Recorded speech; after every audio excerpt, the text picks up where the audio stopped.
여러분, 혹시 생각해 보셨나요? 뜨거운 터피는 왜 식을까? 추운 날 옷을 껴입으면 왜 따뜻할까? 그리고 더 나아가 우리 지구가 어떻게 지금의 온도를 유지할 수 있을까? 이 모든 질문의 답은 보이지 않는 에너지의 흐름, 바로 열에 있습니다.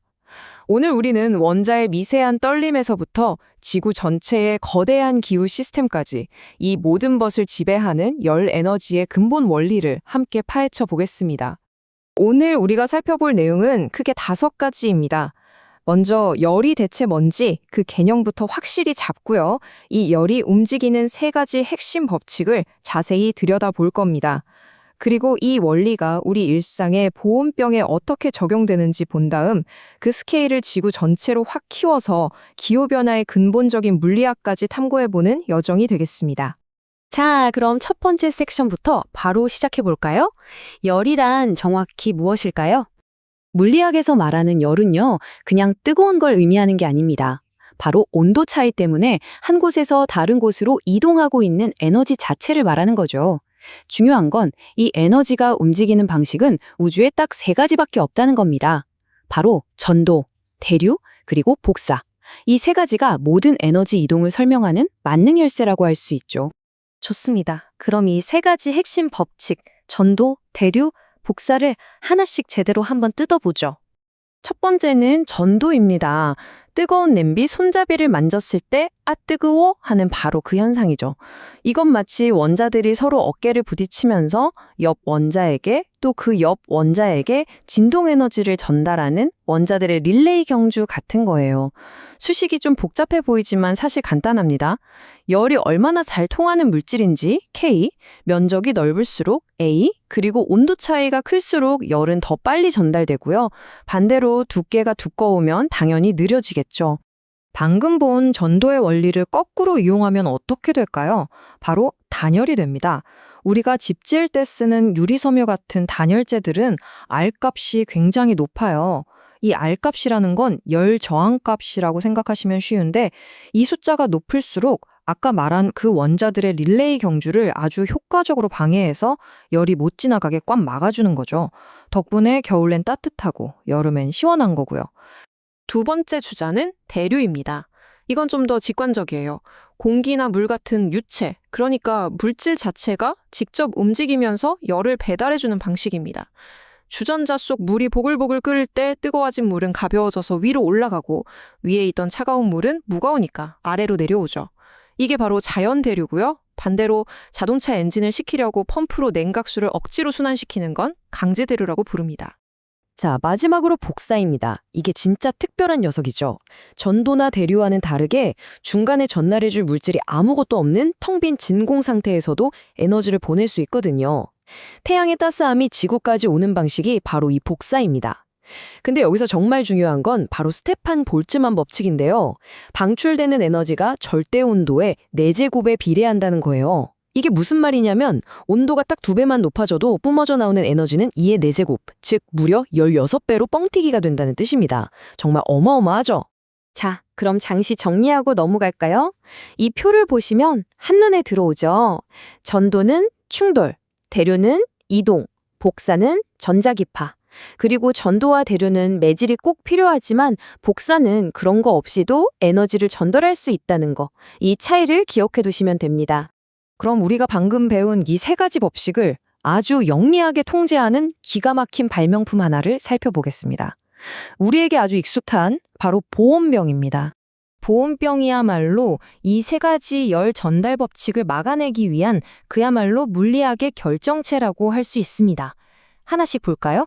먼저 안쪽 병과 바깥쪽 병 사이의 진공. 물질이 없으니까 전도와 대류가 일어날 수가 없죠. 원천 봉쇄입니다. 다음, 반짝이는 은도금 표면. 이건 복사 에너지가 밖으로 못 나가게 거울처럼 다시 안으로 튕겨내는 역할을 하고요. 마지막으로 입구를 좁게 만든 건 열이 빠져나갈 틈을 최소화하는 거죠. 정말 완벽한 철벽 방어 아닙니까? 자, 이제부터가 진짜 중요합니다. 이 작은 보온병의 원리를 우리가 살고 있는 이 행성 지구 전체로 한번 확대해 보겠습니다. 사실 지구도 우주라는 공간에 떠 있는 거대한 보온병이거든요. 보온병에 진공층이 있듯이 지구는 텅 빈 우주로 둘러싸여 있죠. 그렇다면 지구는 우주와 에너지를 어떻게 주고받을까요? 물질이 없으니 전도나 대류는 불가능하고, 그럼 남은 방법은 딱 하나뿐이겠네요. 네, 맞습니다. 바로 복사입니다. 이게 정말 핵심이에요. 지구와 우주가 에너지를 교환할 수 있는 유일한 통로는 오직 복사뿐입니다.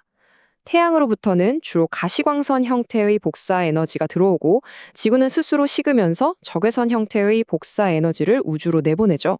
이 들어오고 나가는 에너지 균형이 지구의 온도를 결정하는 가장 근본적인 원리인 겁니다. 자, 그럼 이제 마지막 퍼즐 조각을 맞춰볼 시간입니다. 우리가 지금까지 배운 이 모든 물리법칙이 어떻게 지금의 기후변화라는 현상과 직접적으로 연결되는지 그 메커니즘을 파헤쳐 보겠습니다. 이것이 바로 온실 효과의 핵심 물리학입니다. 지구 대기 속에 있는 이산화탄소나 메탄 같은 온실가스들이 마치 온실의 유리처럼 행동해요.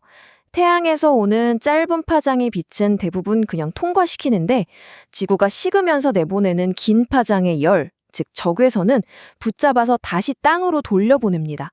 그러니까 얇은 이불을 덮고 있다가 두꺼운 소미불로 갈아입는 것과 같은 효과가 나는 거죠. 열이 우주로 빠져나가지 못하고 갇히게 되는 겁니다. 문제는 우리가 바로 그 이불을 계속해서 더 두껍게 만들고 있다는 겁니다. 이 그래프를 보세요. 산업혁명 이후로 특히 최근 수십 년간 대기 중 이산화탄소 농도가 얼마나 무섭게 치솟고 있는지 명확하게 보이죠? 지구의 에너지 균형이 깨지고 있다는 명백한 증거입니다. 특히 이 변화의 속도가 정말 놀랍습니다. 1970년대 이후 불과 몇십 년 만에 농도가 10% 이상 증가했어요. 지구의 긴 역사를 놓고 보면 이건 정말 눈 깜짝할 사이에 벌어진 급격한 변화인 거죠. 그리고 이런 숫자들은 그냥 숫자로만 머무는 게 아닙니다. 이 위성 사진이 바로 그 물리법칙이 현실 세계에 어떻게 적용되는지를 냉정하게 보여주는 장면이에요. 밖으로 나가지 못하고 지구에 갇힌 그 추가 에너지는 어딘가로 가야만 하거든요. 그리고 그 에너지가 바로 지구의 얼음을 녹이는 데 쓰이고 있는 겁니다. 남극계의 거대한 빙붕이 이렇게 무너져 내리는 건 우리가 배운 에너지 전달 법칙이 행성 스케일에서 작동한 필연적인 결과인 셈이죠.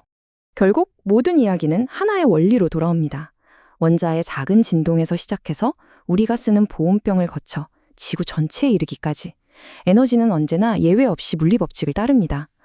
우리가 지구 대기라는 거대한 보온병의 단열 성능을 바꾸면 그 보온병 안의 온도가 변하는 건 너무나도 당연하고 필연적인 물리적 현상인 겁니다. 열전도 방정식이나 스테판 볼츠만 법칙은 우리와 협상하거나 타협하지 않습니다. 그냥 정해진 대로 작동할 뿐이죠. 이처럼 냉정하고 엄격한 물리법칙 앞에서 과연 우리는 어떤 선택을 해야 할까요?